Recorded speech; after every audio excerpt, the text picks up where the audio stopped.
Olá, sejam muito bem-vindos, muito bom dia. Eu sou o Kleber Werneck e a partir de agora você confere comigo as principais notícias desta sexta-feira, dia 13 de março. Vamos então aos destaques do dia. STF julga hoje prisão de Daniel Vorcaro e você vai ver também. Supremo também analisa a quebra de sigilo de Lulinha nesta sexta-feira. Governo anuncia decreto cão-orelha, com penas mais duras para quem cometer maus tratos contra animais. Queda de avião dos Estados Unidos no Iraque deixa 4 mortos. E ainda, São Paulo é o novo líder do Brasileirão. Tudo isso você confere a partir de agora. E olha só, a segunda turma do Supremo Tribunal Federal começa a julgar hoje a prisão preventiva do dono do Banco Master, Daniel Vorcaro, e de outros 3 aliados. Vamos conferir. Esta vai ser a primeira vez que um episódio ligado ao Banco Master deve ser analisado de forma colegiada no STF até agora. As decisões vinham sendo tomadas individualmente pelo relator do caso, que era antes o ministro Dias Toffoli, e desde fevereiro a relatoria passou ao ministro André Mendonça.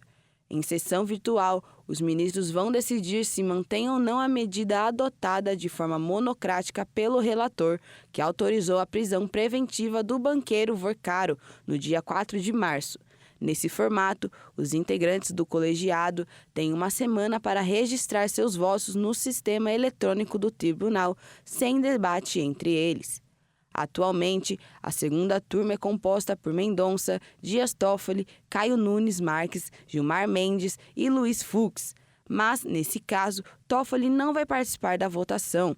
Ele foi obrigado a deixar a relatoria dos inquéritos sobre o Banco Master, já que a condução do processo por Toffoli vinha sendo alvo de críticas desde o início, por ter ligações financeiras entre familiares que administravam o resort Taiaiá em um fundo ligado ao Banco Master. Toffoli também se declarou suspeito na análise sobre a prisão de Vorcaro e, por isso, não vai participar da votação. Com isso, apenas 4 ministros devem votar, o que abre a possibilidade matemática de empate. Nesse caso, deve ser proclamado o resultado que mais beneficia o investigado, podendo ser uma prisão domiciliar ou apenas o uso de tornozeleira. Segundo os investigadores, os envolvidos teriam formado um grupo para acessar informações sigilosas e intimidar jornalistas e adversários. Mendonça mencionou indícios de acesso indevido a sistemas restritos da Polícia Federal, do Ministério Público Federal e até de organismos internacionais como a Interpol.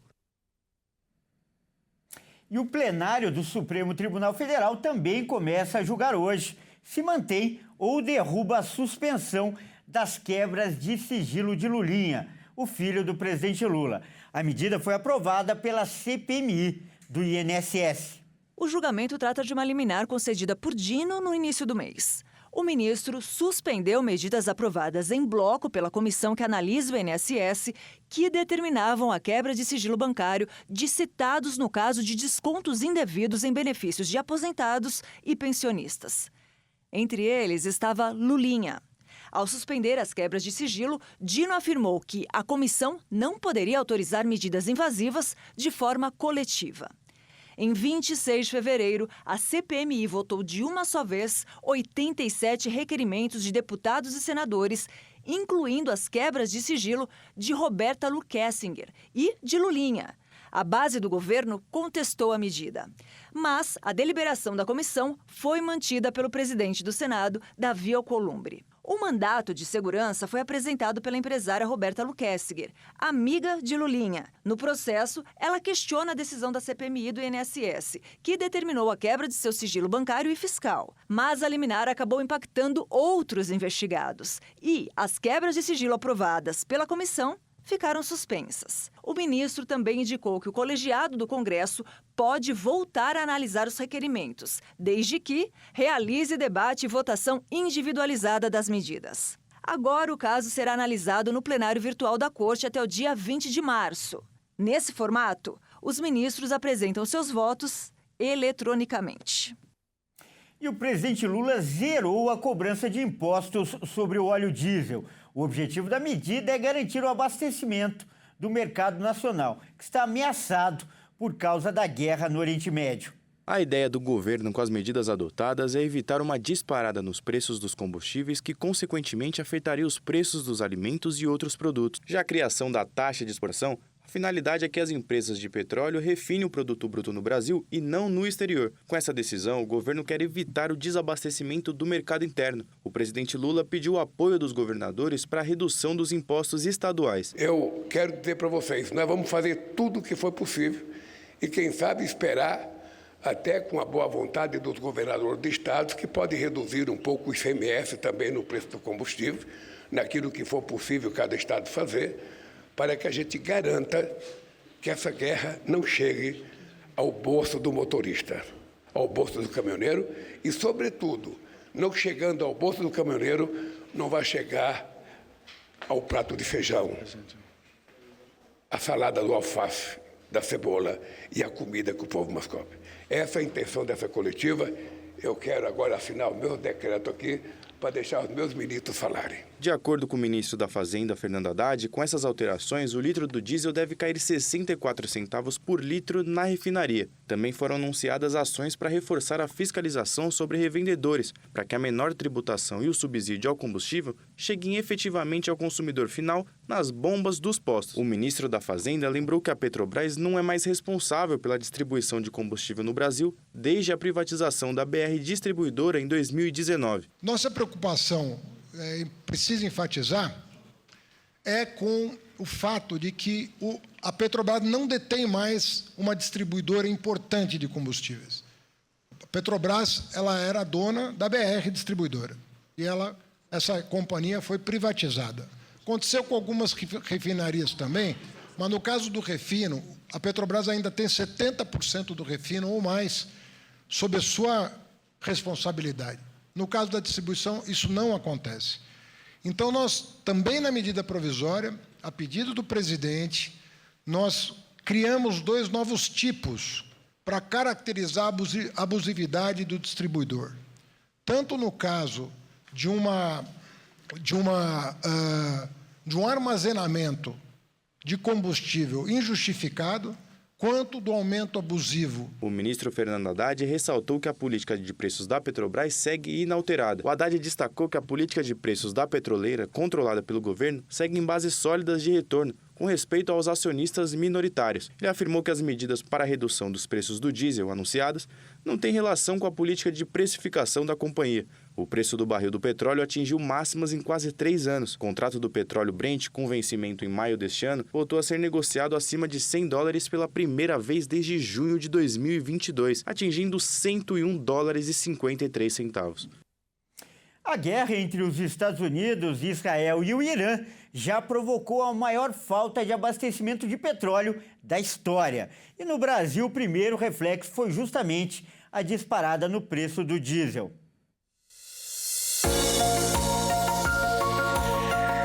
O impacto da guerra entre Estados Unidos, Israel e Irã vai muito além dos países afetados. De acordo com a Agência Internacional de Energia, 8 milhões de barris de petróleo a menos devem circular por dia no mercado global em todo o mês de março. Essa mudança acontece por causa dos ataques do Irã à infraestrutura do petróleo, como o bloqueio iraniano do Estreito de Hormuz, a capital do país islâmico. Na região do Golfo do Oriente Médio, países como o Iraque, Catar, Kuwait, Emirados Árabes Unidos e Arábia Saudita já deixaram de produzir pelo menos 10 milhões de barris de petróleo por dia, o que equivale a 10% de toda a produção mundial. Com 13 navios já atacados na região e também refinarias, o governo do Irã afirmou que não deixará sequer 1 litro de petróleo passar pelo Estreito de Hormuz em benefício dos Estados Unidos. Nós reiteramos com força, jamais permitiremos que um único litro de petróleo passe pelo Estreito de Hormuz, beneficiando os Estados Unidos, Israel e seus aliados. Qualquer navio de carga destinado aos Estados Unidos, ao regime sionista e parceiros hostis será nosso alvo legítimo. E claro que toda essa confusão também impactaria o Brasil. Já nesta semana, o preço do óleo diesel subiu em mais de 7%, segundo pesquisa do Edenred Mobilidade, o que pode causar prejuízo para toda a economia nacional, que é movida principalmente pelo transporte rodoviário. 65% das cargas são transportadas à base de petróleo. Eu acho que vai ser a pior crise sim se continuar. Porque, veja, o Estreito de Hormuz é muito importante para o petróleo, né? 20% de todo o petróleo produzido no mundo passa por ali. Quer dizer que se houver um corte de 20% em todo o petróleo que é usado no mundo, vai se tornar uma coisa muito séria, sim, com certeza. Na grande realidade, a Petrobras produz 75% do óleo diesel consumido no país, né? 25% é importado. E veja, quando ela tem que importar, ela passa a praticar o preço de mercado internacional. A Petrobras tem as cotas dela que ela é obrigada a tirar. Então, a Petrobras vai ter que fazer um mixer de preço para não perder dinheiro. Agora, a falta de produtos, se não houver uma mudança na política do governo, isso realmente pode vir a afetar o mercado. Olha, em relação à gasolina, os consumidores já estão pagando mais caro para abastecer o carro. A Petrobras não aumentou o preço nas refinarias, mas nos postos os valores foram reajustados. Alguns postos de combustíveis estão praticando preços de diesel, gasolina e etanol em até 8,4% mais caros nesta semana, após o petróleo atingir as maiores cotações em quase 3 anos. A Petrobras ainda não anunciou qualquer aumento nos combustíveis por causa da guerra no Oriente Médio. Postos de várias partes do Brasil subiram os preços de combustíveis em até 50 centavos. Segundo o Sindicato do Comércio Varejista de Derivados de Petróleo no estado de São Paulo, esse é o aumento de preços para o diesel. Na última sexta-feira, o preço médio do litro do diesel estava em R$ 5,96, segundo o levantamento semanal da Agência Nacional de Petróleo, Gás Natural e Biocombustíveis. Já o preço da gasolina comum está com um preço de 1% maior que na semana passada. Segundo o Sincopetro, o litro do combustível está sendo vendido com até 7 centavos a mais do que da última sexta-feira. O preço subiu de R$ 6,17, considerando o valor médio na semana encerrada em 7 de março, apurado pela ANP, para R$ 6,24. Já o etanol hidratado tem sido vendido 2 centavos mais caro do que na semana passada, com cerca de 0,4% a mais, considerando a média apurada pela ANP na sexta-feira passada. De acordo com o Sicopetro, o produto importado encarece o preço do combustível na bomba. O Brasil importa cerca de 300 mil barris de petróleo por dia, apesar de produzir mais de 4 milhões de barris diários em dezembro de 2025. O país compra petróleo de alta qualidade, usado na produção de querosene de aviação e insumos petroquímicos, como plástico e asfalto. O país importa ainda cerca de 20% do diesel consumido internamente. O governo federal assinou uma medida para combater a cobrança de preços abusivos por partes das distribuidoras e postos de combustíveis. O governo anunciou o decreto Cão-Orelha, que prevê punições mais rigorosas para quem cometer maus tratos contra animais. A multa pode chegar a R$ 1 milhão. O decreto prevê multa de R$ 1.500 para quem cometer o crime de maus tratos aos animais. O valor ainda pode chegar a R$ 1 milhão, dependendo dos agravantes. O decreto foi batizado Cão-Orelha em homenagem ao cãozinho que morreu após ser agredido no dia 4 de janeiro. Ele era um animal comunitário e recebia cuidados de vários moradores na Praia Brava, bairro turístico de Florianópolis. Antes do decreto, a lei determinava multas de R$ 300 a R$ 3 mil, caso ocorra a morte do animal ou caso ele fique com sequelas permanentes, o valor da pena aumenta. O abandono do animal e reincidência do infrator também são alguns dos pontos que podem pesar para aumento do montante. Quando o crime for cometido de forma cruel ou envolvendo espécies ameaçadas de extinção, a multa poderá ultrapassar o valor máximo de R$ 50 mil e ser multiplicada em até 20 vezes. A divulgação do crime nas redes sociais também é um agravante. O levantamento do Conselho Nacional de Justiça aponta aumento significativo no número de ações na Justiça envolvendo esse tipo de crime. Em 2025, 4.919 casos foram abertos na Justiça, contra 4.057 em 2024, um aumento aproximadamente de 21%. Em comparação com dados de 2020, o aumento chega a 1.900%. E veja a seguir, queda de avião dos Estados Unidos no Iraque deixa 4 mortos. E ainda, São Paulo é o novo líder do Brasileirão. Nós voltamos já.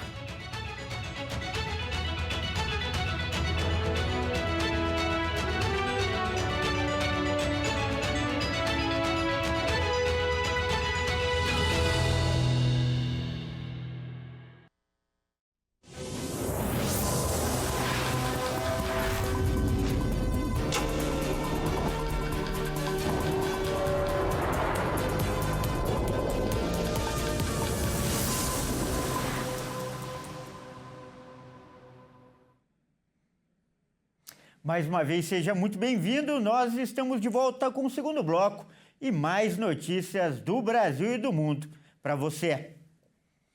E olha só, o Itamaraty fez um alerta e o ministro Alexandre de Moraes decidiu negar a visita de um assessor de Donald Trump ao ex-presidente Jair Bolsonaro. Antes, ele havia autorizado a visita para o próximo dia 18.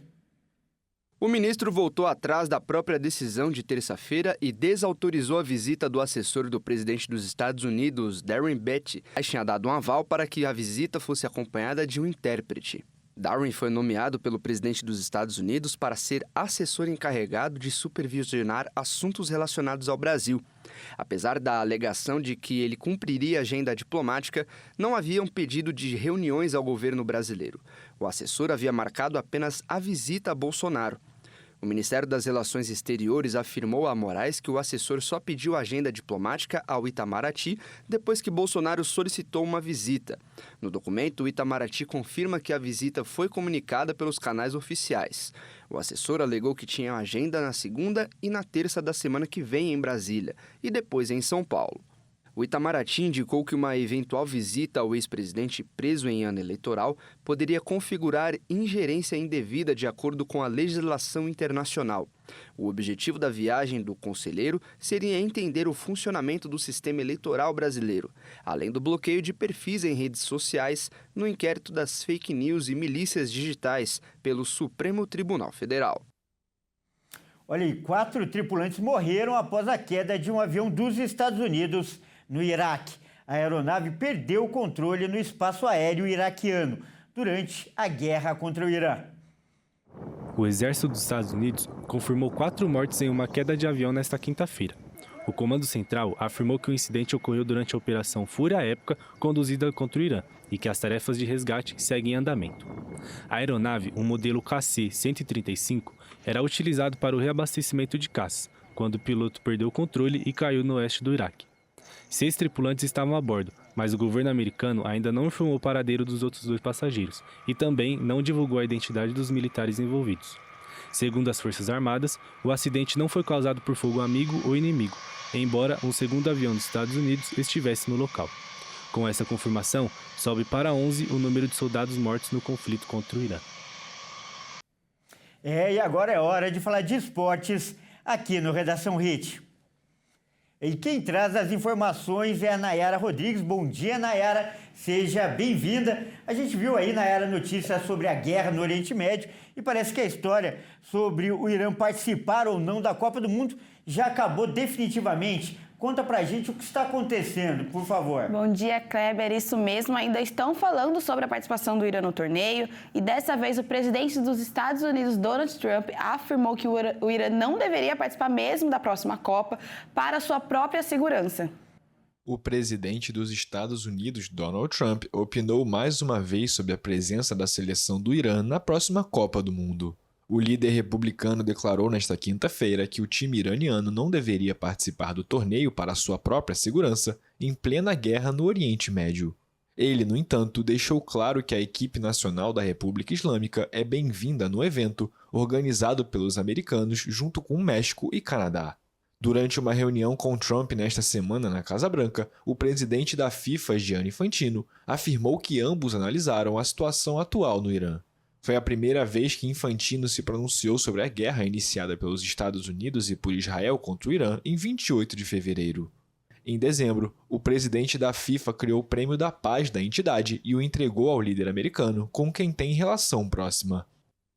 Ainda no mundo do futebol de seleções, o presidente da Associação do Futebol Argentino afirmou nesta quinta que quer levar a finalíssima entre a Albiceleste e a Espanha para Buenos Aires. Cláudio Tapia declarou seu desejo de que o torneio de jogo único seja disputado no estádio monumental do River Plate, apesar dos esforços da equipe adversária para levar a partida para solo espanhol. O jogo entre as campeãs da América e da Europa está marcado para o dia 27 de março em Lusail, no Catar, mas sua realização se tornou incerta por conta da guerra no Oriente Médio. A UEFA, a entidade que rege o futebol europeu, afirmou em comunicado que, neste momento, não está sendo considerada nenhuma sede alternativa. É aguardada uma decisão nos próximos dias. E Nayara, a seleção apresentou um novo uniforme, né? A camisa 2, aquela azul, não é mesmo? Isso mesmo, a CBF e a Jordan Brand anunciaram um novo uniforme reserva da seleção brasileira para a Copa de 2026, que faz referência à moda dos anos 1990 e à cultura streetwear. A camisa azul marca um momento histórico e é a primeira vez que o icônico logo Jumpman estampa o uniforme de uma seleção nacional. O design traz texturas inspiradas em predadores da fauna brasileira e utiliza a tecnologia de alta performance Aerofit. A presidente da Jordan Brand, Sara Mensah, destacou que a parceria celebra a grandeza e a energia do futebol global, com o Brasil no centro dessa evolução cultural. O atacante Vini Júnior também celebrou a união, afirmando que o encontro entre a cultura Jordan e a amarelinha representa um sonho de grandeza para os jovens brasileiros que buscam espaço no esporte. Olha, eu achei muito bonita, e nesse caso, a azulzinha, né, Nayara? E olha só, vamos voltar a falar do Brasil agora, porque o Campeonato Brasileiro teve jogos ontem à noite, inclusive algumas novidades na classificação. Conta pra gente. Isso mesmo, o Vasco quebrou um tabu e venceu o Palmeiras em São Januário pela primeira vez desde 2012. E o São Paulo, após vitória sobre a Chapecoense, virou líder da competição. Mas o interessante desses dois times é que as partidas marcaram a estreia de novos técnicos e também um momento histórico para os cariocas e para os paulistas. Em 2012, uma derrota por 3-1 em São Januário. No Allianz Parque, a última vitória havia sido em 2015. De lá para cá, o retrospecto era complicado para os cariocas.